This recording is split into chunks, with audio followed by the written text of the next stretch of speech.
when that song came out, people would come to our shows and leave after we played that song. So you gotta play it last. Yeah, we do now. That's what we do. Yeah. Have you ever heard Have you ever heard Shane Smith and the Saints do it? Weak. Compared to our version, weak. Nah. Yeah. I'm not trying to diss that. No, you can we kind of do that. Want. No, we just do the outro like they do, with like the big. They do the drums and and all that stuff. Yeah, I don't see that song. That song is a hard. That solo is Earl Shredded. Yeah, that's what blew me up. My biggest solo was that, dude. But I had never. When me and Mason we played that song, we used to play it, and Mason just taught me the chords, and I had never heard any version or that song. And the way that it's on the record, or the way that our single is, we always played it that way, except for the guitar solo. I would always just improvise the guitar solo. But then when we decided to record it, I was purposely like, I'm not going to listen to anybody else's version. Because I don't want to get your own natural taint my idea. And then the first time, the big version is, what's the band? Band of Heathens. And then, so the Band Heathens played at LHB, and I was like, okay, I'm going to use this as my opportunity to hear why everybody likes this song. And then I heard him play live, and I was like, gang! Dang. He's a metalhead, and theirs is a lot heavier. It's A minor, C, and D. That's why I was like, these are rock and roll fucking chords. And I was like, you're playing A minor, C, and D, and then you're in the G for the build-up. I was like, this is a rock song. And that's how I came up with that solo. I was like, this fucking song needs a squealy-ass solo. And it paid off because that song still gets me work to this day. Dude. I have videos from when they first started playing it, because I always recorded it from when they first started playing it up until they recorded it, and now he has like his actual solo.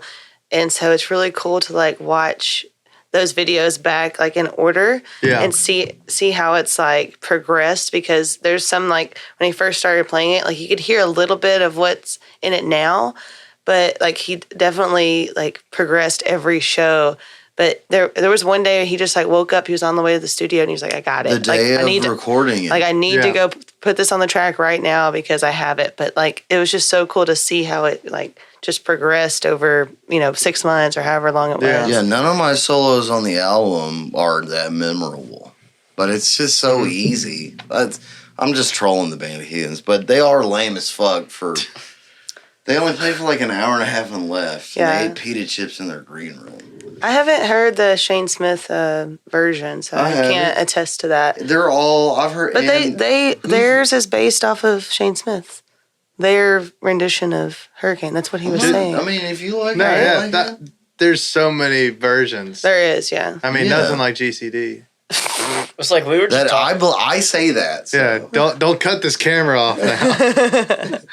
we were talking in Steamboat at because Band of Heathens were there, Shane Smith was there. Oh yeah. And then we talk about how many people cover that song. Yeah, it's a lot. I would like to know how many times Hurricane was played at Steamboat. That's funny. You have the two biggest probably iTunes releases of it. Yeah. And then whoever else covers it. That's funny. I'm sure there's a ton. We used to do It's Been a While. Going straight into it. And go straight into it. And everybody would be like, yeah.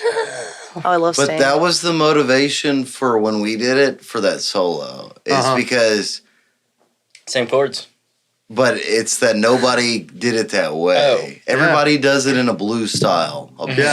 And I'm very proud. Yeah, I like y'all's recording of it, dude. Oh, it's great. It's really good. That guitar, that solo is just my half stack turned all the way up with this tube screamer. And then I lost hearing the end squeal noise. I've heard this story before. Yeah, I heard this on the Bayou podcast. Yeah. Yes. Oh yeah. I told her I was in the booths just it was so loud you could hear it too, like it was the ISO cab where the cabinet was at. Mm-hmm. Yeah. A hallway and then the mixing booth all padded and you could hear the clear as day in the mixing room. Dang. And our new single coming up, they convinced me to use the Helix all digital.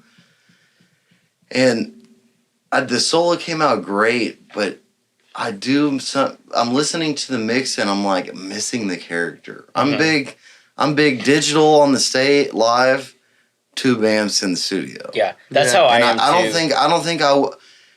I think the solo did come out great, and the producer put a lot of effort into my patches for that. Yeah. But I don't think I'll have to go back to tube amps. Yeah. You play I don't know on if it you've too? ever run a quad cortex before. That's what I've got on my board now, and it's Yeah, they're amazing. Looks really cool. It says JT Reserve. Is it the That's my Stomp favorite Box part. one? Nice. Is it the Stomp Box one? yes.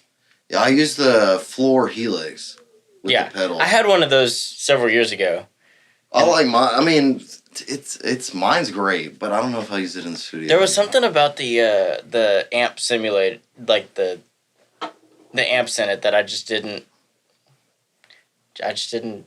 They along take a with lot it. of work. Yeah. No, the Helix takes a shitload of work, but like the solo for Hurricane was on that half stack, and the tubes that were used on that solo are 10 years old, never been replaced, and everybody would tell you not to fucking do that, but I did that, and it came out great, and that's why it's like if on the next song we do or any more, I'm bringing my amps because I have a Vox amp, a Fender amp, and that PV, so it's like they just like.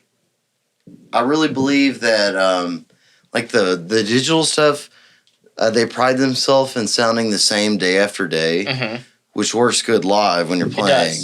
But in the studio, like they sound different here than they do there, right? And day by day, and it's like if you get it right, you capture the magic of the day. So I won't be using the fucking though. I like the solo. The tone I hear on our next single, I'm like, man, I wonder what that would sound like through a fucking... Or like most of the clean overdrive tones I used on our album was through an Ampeg, a vintage Ampeg amp. Yep.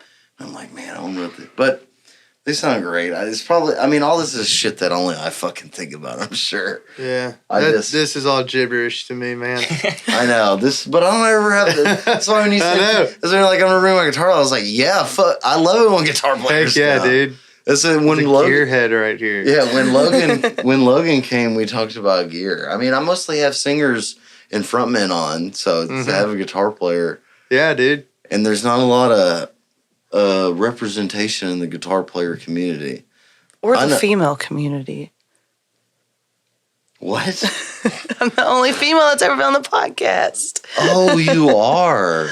I mean, there was I saw I was just throwing a joke in there. I saw a good looking, like, she was on the corner of the street today, and I thought about asking her. I should have. Corner of Kingwood?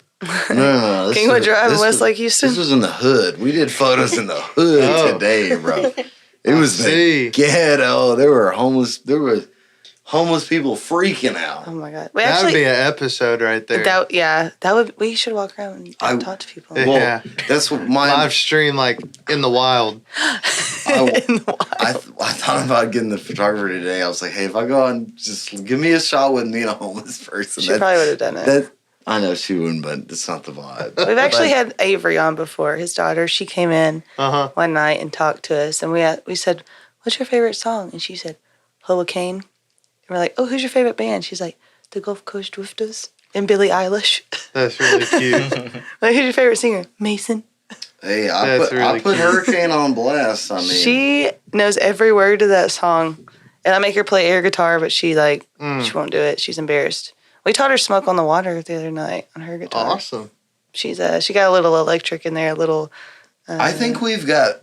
I mean, real talk, dude. I think we've gotten some hate from that song too.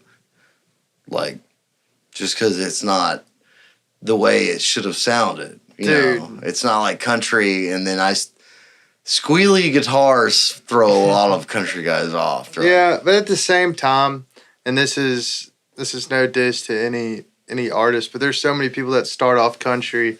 We were talking about it earlier. They start off country, and then they kind of progress more into that rock. Yeah. side of things.